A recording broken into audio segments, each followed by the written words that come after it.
All right. So we are on to chapter 15. Get all your materials. It's that time. All right. So from overwhelmed to I got this, you need your book. You need your workbook. Also, this is a great time. Go ahead and press pause on the video. Go get your parent handbook. Go get your employee handbook. Go get any standard operating procedure that you already have. If you don't have them, get paper, pencil, go get all your writing utensils, because this is an important section, okay? Considering this, it's not really a cover your assets section, but it is a component in your course that, I don't know, I don't want to call it my soapbox, but it's pretty close, because everybody needs to really understand why this section's important. So this is chapter 15. All right. And so we are going to talk about standard operating procedures. We're going to talk about handbooks. All right. So this is really, we are wrapping up section 2. And so we've just talked about how to keep people safe, but you know what? Sometimes things happen, right? So, I mean, let's be realistic. I mean, I'm sure on some levels you're thinking, but the chapter's only 2 pages. But you know what? It may be 2 pages, but there's all kinds of work. So the chapter itself is 2 pages, but if you've looked in the workbook, there's a lot more to this section than 2 pages. All right. So in this section, what to do when the worst happens.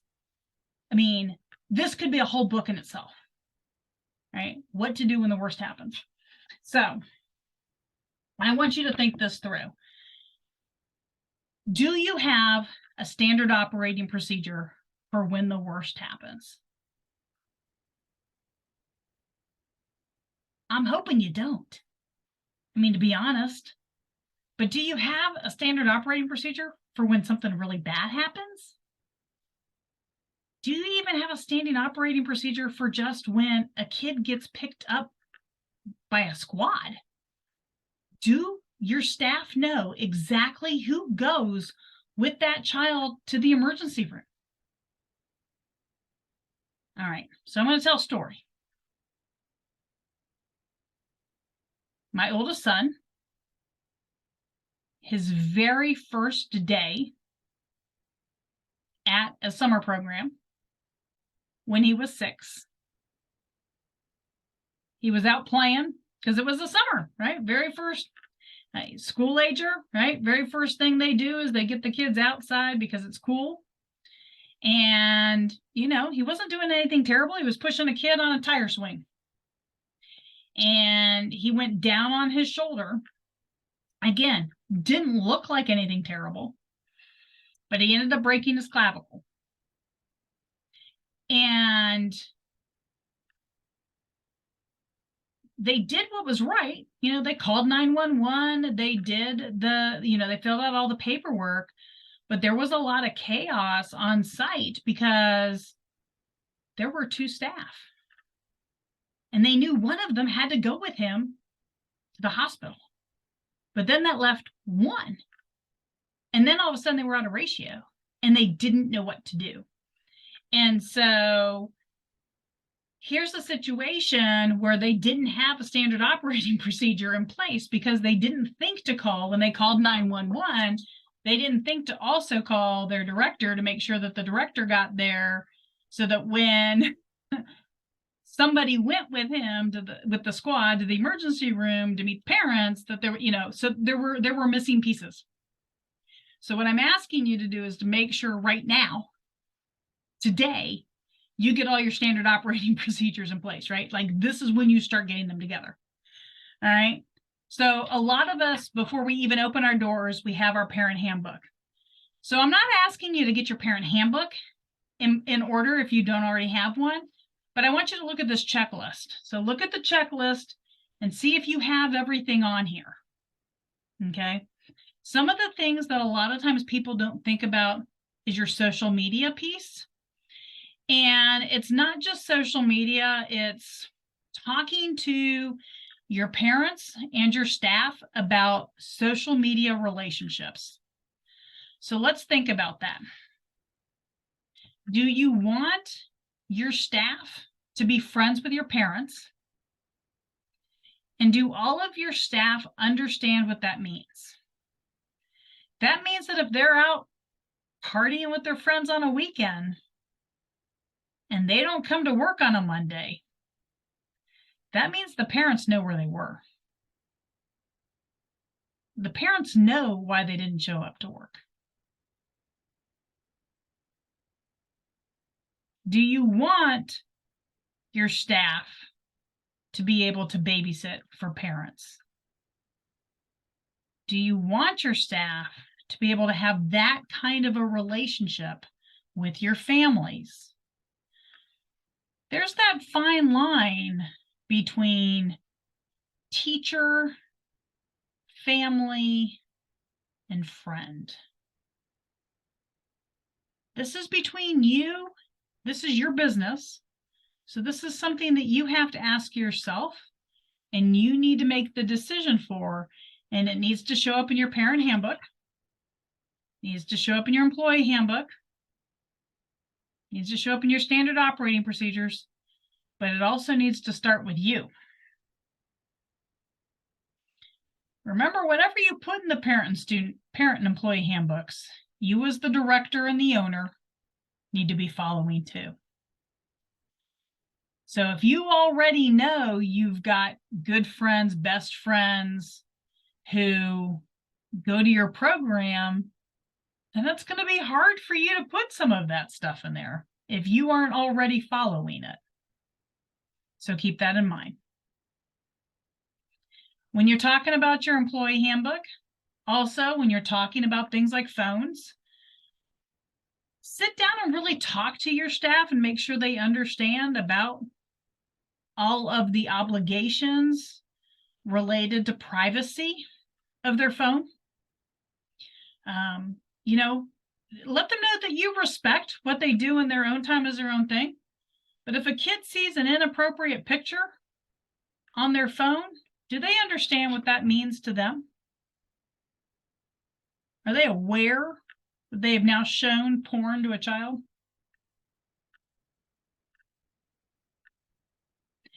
Do they understand what happens if they come in smelling like alcohol and drugs? Make sure your employees understand these things. Make sure your employees are clear on the attendance policy. If their shift is 7 to 3, what does that mean in your business? Does that mean they get to come in at 6:30 every day, clock in, chat with their friends, do a little catch up, and get paid for that 30 minutes before they start? Or are you real clear it's you need to be in the building at 6:45, you need to clock in at 6:50, they need to be in their classroom ready to work at 7, and that you won't pay them for any more than 15 minutes before their shift? Again, every director is a little different. Where do you stand on that? If you're an owner and a director, you need to make sure that that's clear both ways.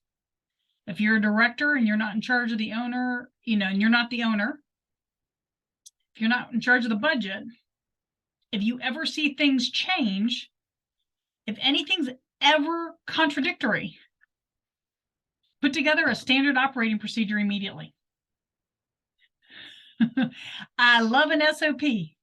Okay, SOPs are great. So let's talk a little bit about, there is a list in the workbook for employee handbook, for parent handbook. There is also an example. These are not everything you ever need an SOP for, but there is some samples of SOPs. Some of my favorite, late tuition procedure. Let's talk a little bit about late tuition. Okay. We'll probably talk about this again in the money chapter, but I want to talk about late tuition. I have never met a car guy who's going to let you take your car if you don't pay. Zero. I don't care what you say. I don't care, oh, but I need my car to be able to get my job, to be able to work so I can pay you. It doesn't matter. They're going to tell you take a bus. They're going to give you they're not going to care. But you know what? I have met so many directors who have fallen for that almost exact excuse, who let people come in and do childcare and then never get paid. This is a business. We're a business where you pay in advance for the service. They pay on Monday for services from Monday through Friday, or they pay on the 1st for the services for that month. Whatever your arrangement is, do not let people get the service first. Period. Okay. That's where I'm going to go. Okay. So again, take a look through the list of standard operating procedures. Make sure that you have one. So there's a reason for a lot of this. And the biggest one that the best example I have for this is what happens if tomorrow you get COVID. Let's say you're pregnant right now and you're Carrie, and tomorrow the doctor tells you, hey, we need you to go on bed rest tonight. Not tomorrow, tonight. Well, you know what? If you don't already have that list of 37 standard operating procedures put together, when are you going to do it? So you need to make sure those are done. Okay. You need to have binders. Put your binders together. Okay. This needs to be in place today. Okay. This is not something you take your time to get around to doing. This is an opportunity. Pull out your monkey, pull out your tiger time, do whatever you need to do to give yourself the time to make that happen. This is also not something that you just download off the internet. I know that there are programs out there where you can hire this stuff, where you can just buy them. You can, and that's a great place to start, but make sure you read them all and that you agree with that's how that's going to work in your program. If you ever, these are living documents also. What does that mean? That means that if you ever make something different or do something different, you date and you reprint. All of these documents should be dated. The bottom of every page should have a date on it. Communication plan in the workbook. Take a moment to think through which tools you're going to communicate with your parents. Why is this so important?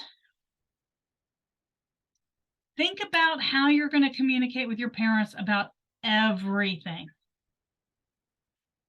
How you communicate with your parents about a late payment versus how you're going to communicate with your parents about, hey, your child has a broken clavicle. Do you know that I'm the parent who got the phone call about my son with a broken clavicle? I appreciated being the emergency contact, but my son was in Ohio and I was in Texas. Didn't seem to make a logical choice. And I know I wasn't listed as the primary contact, but I was the phone number that my son knew. So my son said, call my mom. But I wasn't on the form. On the form was his dad and his grandparents.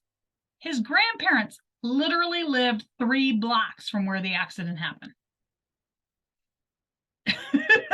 So again, I'm going to take you back to that scenario. Okay, so please make sure that you have the SOPs and that your staff know what forms to take if they're going to the park. Okay, when are you going to send a text message?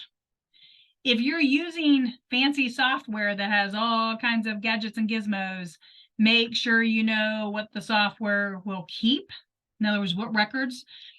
We've got some great software right now that can tell you exactly who opened, what email, what text message, what time of the day, which is really quite handy because I love it when a parent said, I didn't get that text. And you go, but according to ABC software, not only did you open it, you opened it at this time and we sent it at this time. I love that. So, sorry, I'm just one of those people. When those things happen, here's how you further take that a step further for your own, and this needs to be in your standard operating procedure. Don't ever assume that you're always going to have that software and that's always going to be there. So if something like that does happen, print up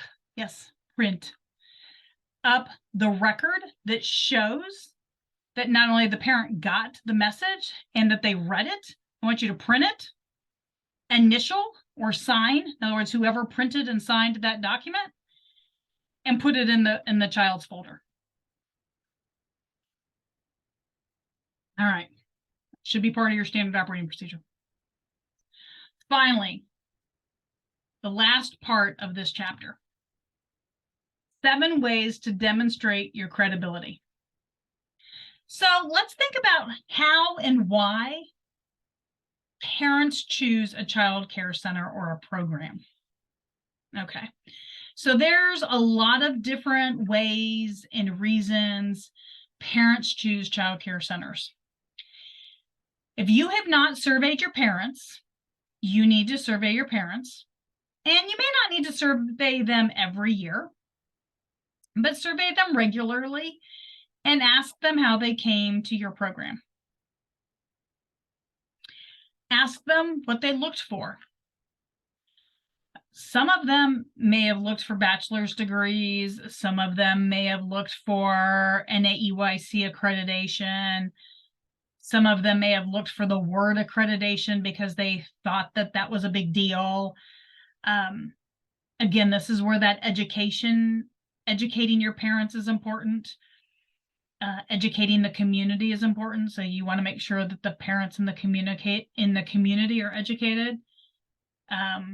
Because they may not know what it meant to be a 2-star versus 4-star versus NAEYC versus some other accreditation. Again, parents may or may not know. Testimonials versus a Yelp review. So make sure that you're looking at all of the different ways you can build your credibility. Are you out there doing public speaking in the community? Are you writing articles for the local PTO, for the local community newspaper? Are you providing some advocacy pieces for your community?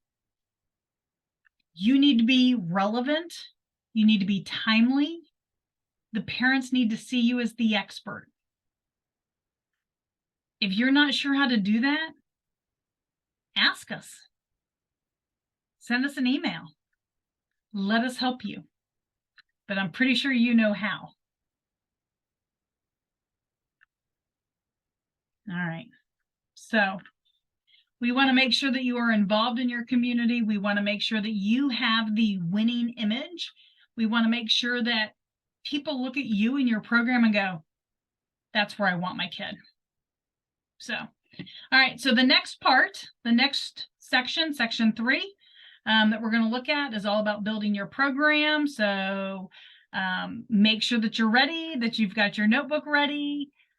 We are going to be deep diving into the operations of the program. We're going to be looking at money and marketing and the building. And Carrie and I are excited to work with you on the next steps.